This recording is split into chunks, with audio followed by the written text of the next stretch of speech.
ఇందిరమ్మ రైతు భరోసా పథకం భూమి ఉన్న రైతులతో పాటు కౌలు రైతులకు కూడా ఏడాదికి ఎకరాకు 15,000, భూమి లేని ఉపాధి హామీ కూలీలకు ప్రతి ఏడాది 12,000.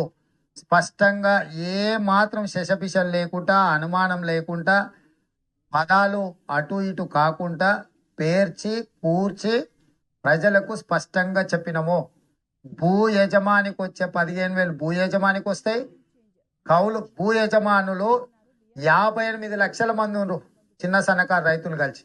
కౌలు రైతు చట్టం తెచ్చినప్పుడు నమోదు చేయించుకునేది 15 లక్షల మంది. ఒకవేళ ఇప్పుడు ఎవరైనా కొత్తగా వచ్చినా కూడా మళ్ళీ నమోదు చేసుకోవడానికి అవకాశం ఇచ్చి చట్టబద్ధత కాంగ్రెస్ పార్టీ చేసింది. సో వాళ్ళందరినీ తీసుకొని ఒక 60 లక్షలు రైతులు ఉన్నారు అనుకుంటే, ఒక 15 లక్షల వీళ్ళు ఉన్నారు అనుకుంటే 75 లక్షల మంది అవుతారా, 80 లక్షల మంది అవుతారా, వాళ్ళందరినీ దృష్టిలో పెట్టుకొని ఈ పథకాన్ని మేము ముందుకు తీసుకురావడం జరిగింది. ఎలాంటి అనుమానం లేదు. భూ యజమానికి 15,000 వస్తుంది ఎకరాకు, కౌలు రైతుకు కూడా 15,000 వస్తుంది. కాబట్టి వాళ్లకు వీళ్లకు ఎలాంటి ఏమంటారు కాన్ఫ్లిక్ట్ ఆఫ్ ఇంట్రెస్ట్ ఏం లేదు. ఇస్తున్నావు కదా, మూడో పంటకి ఎందుకు ఇస్తలేవు? పంటకు 5,000 ఎకరానికి ఇచ్చినావు, 2 పంటలకే ఇచ్చిండు కదా ఈ సన్నాసి రైతు బంధు. మరి 3 పంటలు పండిస్తే 3 సార్లు ఎందుకు ఇస్తలేవు రైతు బంధు? అంటే అతి తెలివితేటలా?